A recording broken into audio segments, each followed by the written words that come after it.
decided one governor wasn't enough. So in addition to Governor Maloney, we've got Lincoln Chafee of Rhode Island, Deval Patrick of Massachusetts, Peter Sumlin of Vermont,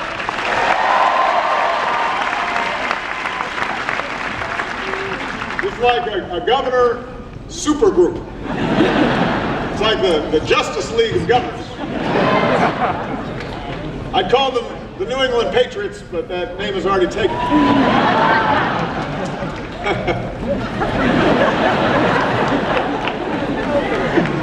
Crack himself up. I love you, Tom.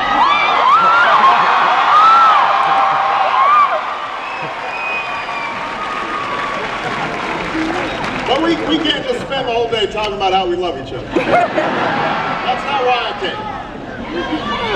We are here today. We're here today because each of us cares deeply about creating new jobs and new opportunities for all Americans. And we're at this interesting moment in our economy. Our economy has been growing. Our businesses have created 8.5 million new jobs over the past 4 years. The unemployment rate is the lowest it's been in over 5 years. Those are all things that we should be proud of. But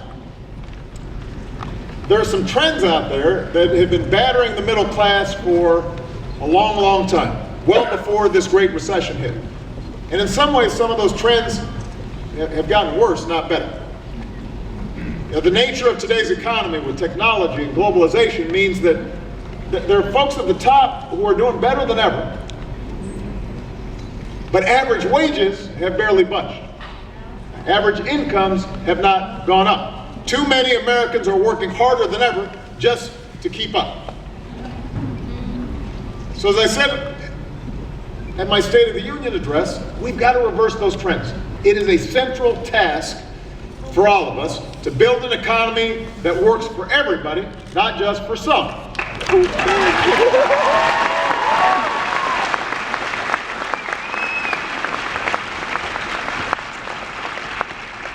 What every one of these governors and Tom Perez believes in, that's what we got into public service for. I hope Dan and Peter don't mind me sharing this. While we were driving over here, they were talking about the fact that when they were growing up, both of them had dyslexia. And because of the incredible, fierce love of their parents, but also because there were some folks there to help them, they made these extraordinary achievements. Now, I wasn't in the car with Deval, but Deval's a close friend of mine. He's got a similar story. Grew up on the south side of Chicago. And south side.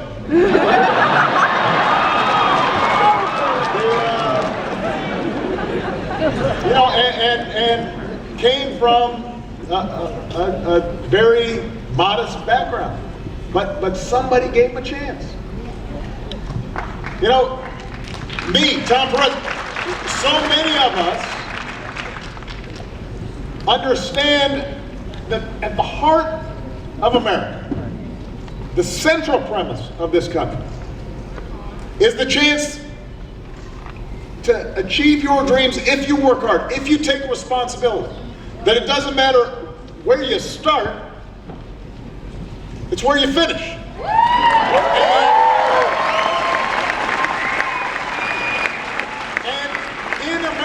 We believe in opportunity for all. We believe that our success shouldn't be determined by the circumstances of our birth.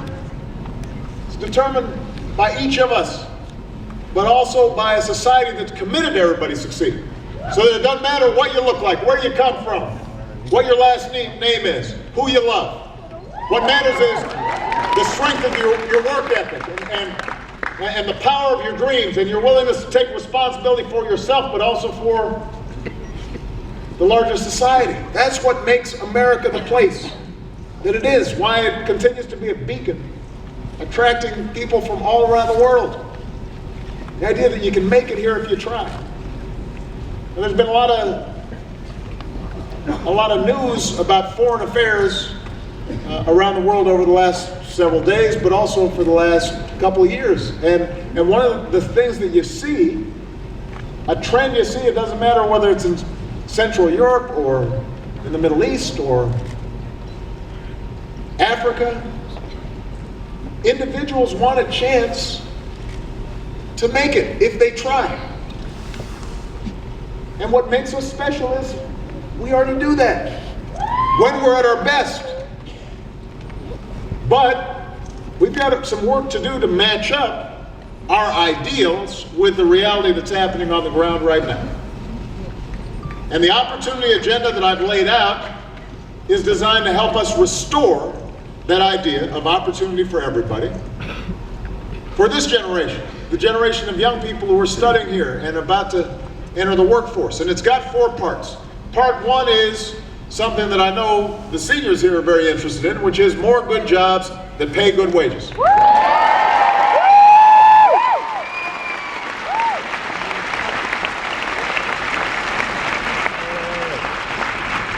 We can't be satisfied with just recovering the jobs that were lost during the recession. We've got to rebuild our economy so it's creating a steady supply of good jobs today and well into the future. Jobs in high-tech manufacturing and in energy and in exports and in American innovation. So that's job number 1. Job number 2 is training more Americans with the skills they need to fill those good jobs so that our workforce is prepared for the jobs of tomorrow. Part 3, guaranteeing every young person in this country access to a world-class education.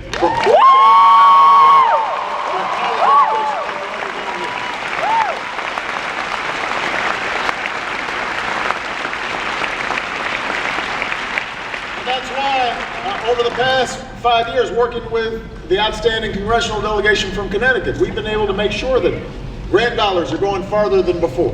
We took on a student loan system that gave billions of taxpayer dollars to the big banks, and we said, let's use those to give more students directly the help they need to afford to go to college. That's why we're offering millions of young people the chance to cap their monthly student loan payments at 10% of their income.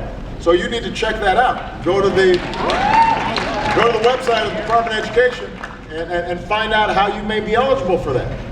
And today, more young people are earning college degrees than ever before. Of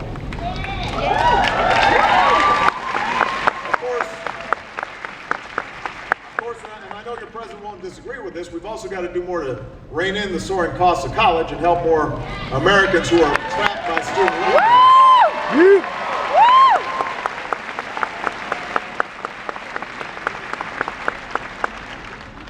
Bottom line, though, is whether it's technical training, community college, 4-year university, no young person should be priced out of a higher education. Opa! Now, there's a 4th part of this agenda. By the way, I just noticed, if you've got chairs, feel free to sit down. I know the folks here don't have chairs, but you know, I don't want you guys. And if you're standing up, make sure to bend your knees so you don't faint. All right, I just wanted to check on you. Now, point number 4, the fourth component of this opportunity agenda is making sure that if you are working hard, then you get ahead. And that means making sure women receive equal pay for equal work.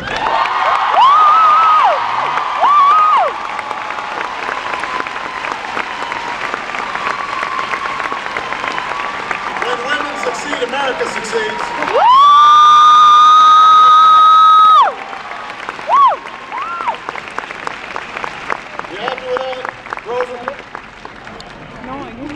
Rosa agrees with that.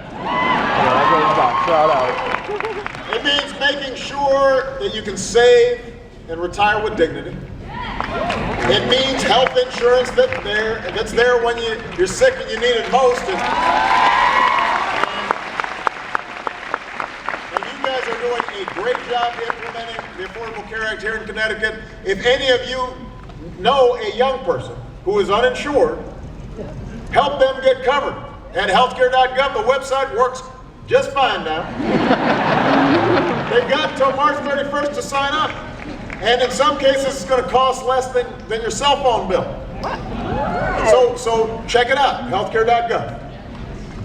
And making work pay means wages and paychecks that let you support a family. A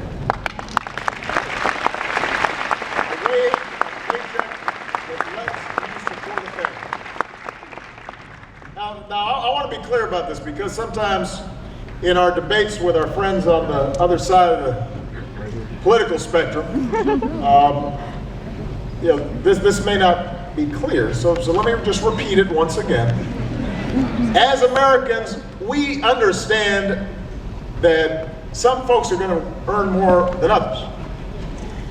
We don't resent success. We are thrilled with the opportunities that America affords. Somebody goes out there, starts a business, invents a new product, provides a new service. That's what drives our economy. That's why this free market economy is the most dynamic on earth. We're thrilled with that. Everybody agrees on that. But what we also believe is that nobody who works full-time should ever have to raise a family in poverty. That violates a basic sense of who we are. And that's why it's time to give America a raise.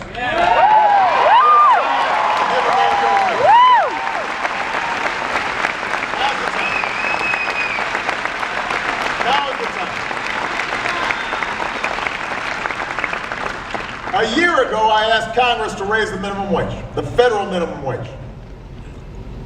Since that time, 6 states have passed laws to raise theirs, including right here in Connecticut.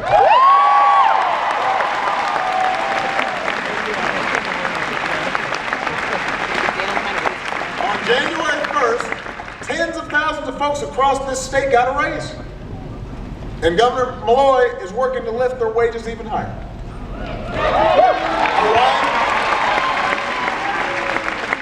Hawaii, Illinois, Maryland, Minnesota, Washington State, other states, counties, cities across the country are working to raise their minimum wage as we speak.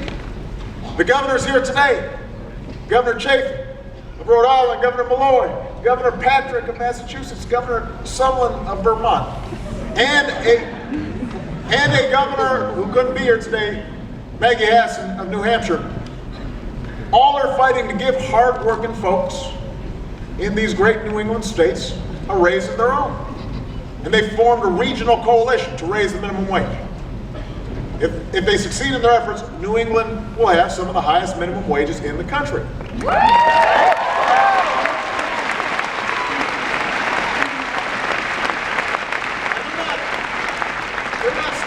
They're not stopping there. These 4 governors are here in support of raising America's minimum wage, the federal minimum wage, to $10.10 an hour. $10.10 an hour.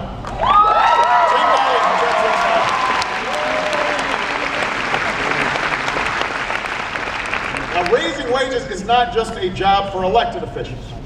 In my State of the Union address, I asked more business leaders to do what they can to raise their workers' wages.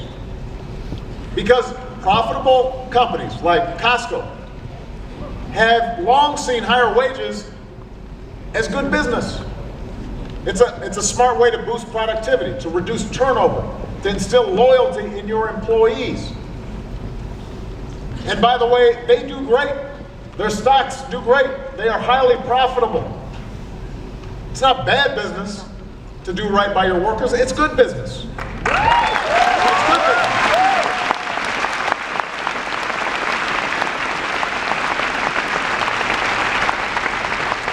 2 weeks ago, the Gap decided to raise its base wages. And that's going to boost wages for 65,000 workers in the United States. Last week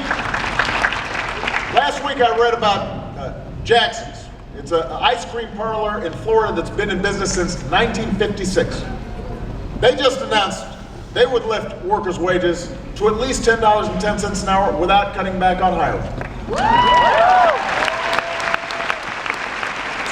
ago, an Atlanta small business owner named Darian Sutherland wrote me to share a lesson his granny taught him. If you treat your employees right, they'll treat you right. Vice President Biden paid Darian's business a visit just yesterday. You got to listen to your grandmother. That is some wise advice. And I agree with these business leaders as well. So what I did as president, I issued an executive order requiring federal contractors, if you're doing business with the federal government, pay your employees a fair wage of at least $10.10 an hour, which will be good for America's bottom line.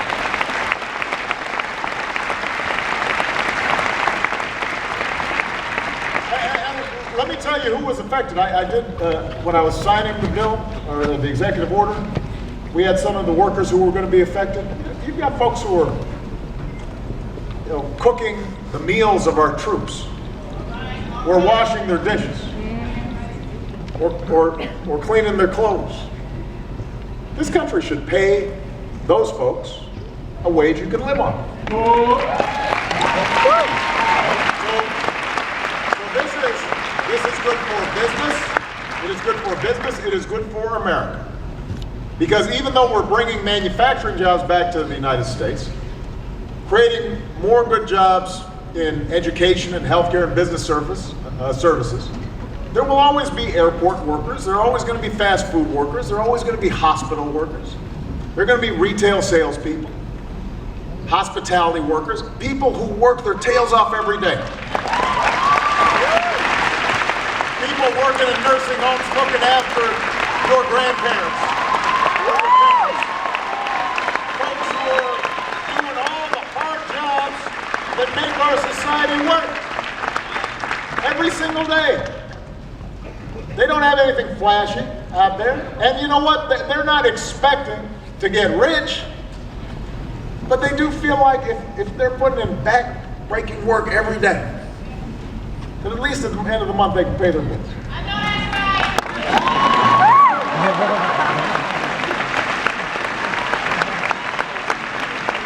They deserve an honest day's pay for an honest day's work. Working Americans have struggled through stagnant wages for too long. So my goal is, and the goal of everybody on this stage, is to help lift wages, help lift take-home pay in any way we can.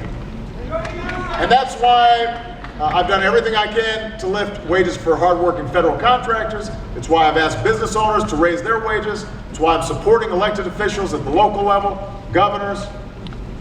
What every American wants is a paycheck that lets them support their families, know a little economic security, pass down some hope and optimism to their kids. That's what I do.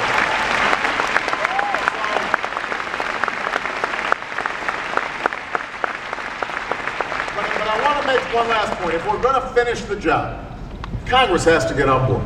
Congress has to get on board. And this is interesting. This should not be that hard, you'd think. Because nearly 3 in 4 Americans, about half of all Republicans, support raising the minimum wage. The problem is Republicans in Congress oppose raising the minimum wage. Now, I don't know if that's just because I proposed it. Maybe I should say I oppose raising the minimum wage. Maybe before it, that's possible. But right now, there's a bill in front of both the House and the Senate that would boost America's minimum wage to $10.10. It's easy to remember, $10.10, $10.10 an hour. Just passing this bill would help not only minimum wage workers, it would lift wages for about 200,000 people just right here in Connecticut. It would lift wages for about 1 million New Englanders. It would lift wages for nearly 28 million Americans across this country.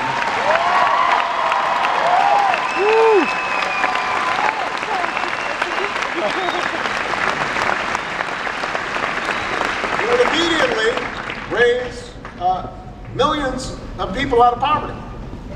It would help millions more work their way out of poverty. And it doesn't require new taxes, doesn't require new spending, doesn't require some new bureaucracy.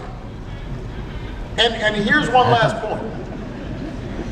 It turns out, what happens if workers got a little more money in their pockets?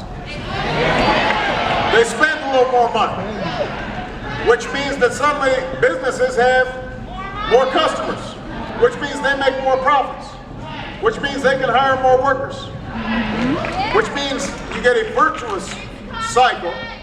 It's common sense. That's what it is.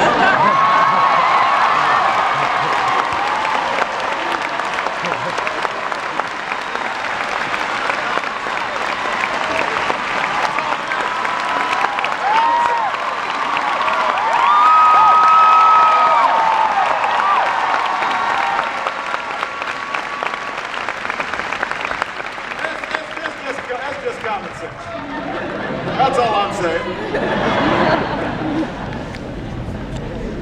Now, right now, Republicans in Congress don't want to vote on raising the minimum wage.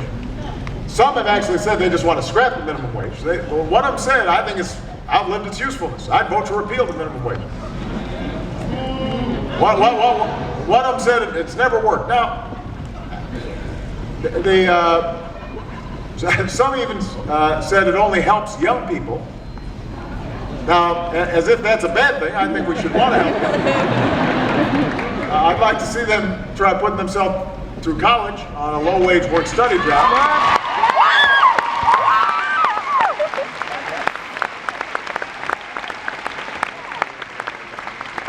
But actually, or I'd like to see them supporting a family making less than $15,000 a year.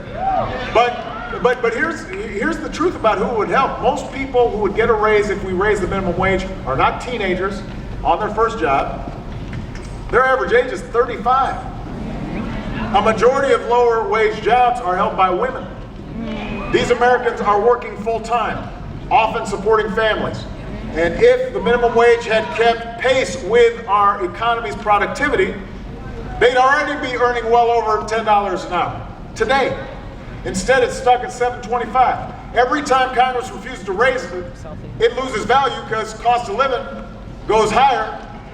Minimum wage stays the same. Right now, it's worth 20% less than it was when Ronald Reagan took office.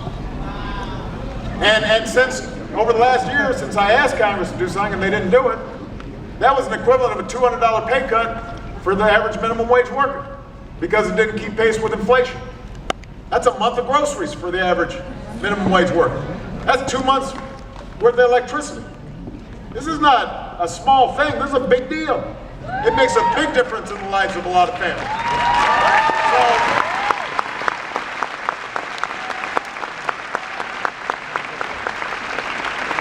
So, members of Congress have a choice to make. It is a clear choice. Raise workers' wages, grow our economy, or let wages stagnate further, give workers what amounts to another pay cut. Fortunately, folks in Connecticut have really good delegations, so your senators and representatives are already on board.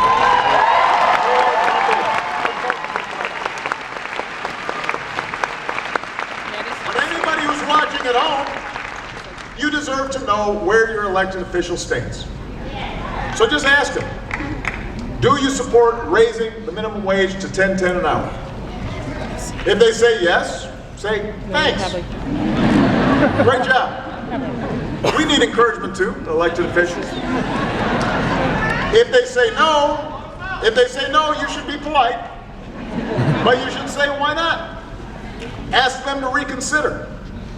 Ask them to side with the majority of Americans. Instead of saying no for once, say yes. It's time for 10-10. It's time to give America a raise.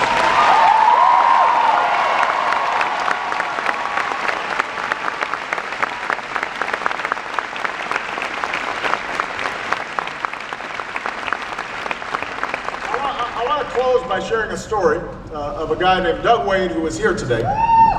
Where's Doug? I'm going to embarrass Doug. Stand up. There's Doug right here. Doug had a chance to meet Secretary Perez in Hartford last week.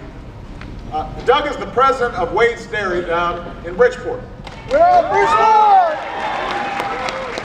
His great-grandfather, Frank, is that right? Frank, started the family business in 1893. 1893.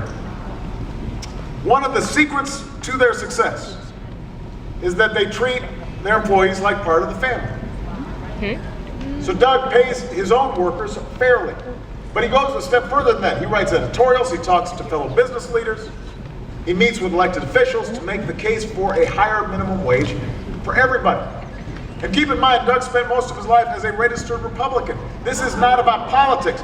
This is about common sense. It's about business sense.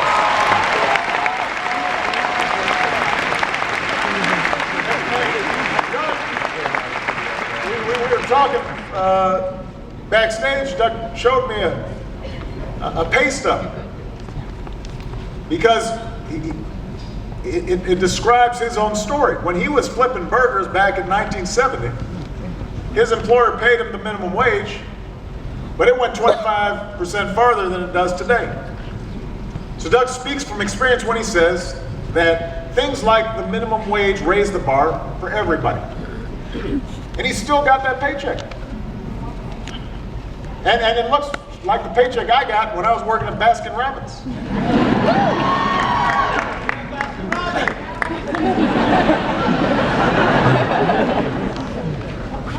You know, the point that Doug and his family and his business represents is we believe in hard work, we believe in responsibility, we believe in individual initiative, but we also come together to raise the bar for everybody, to make sure our fellow citizens can pursue their own dreams as well, that they can look after their kids and lift them up.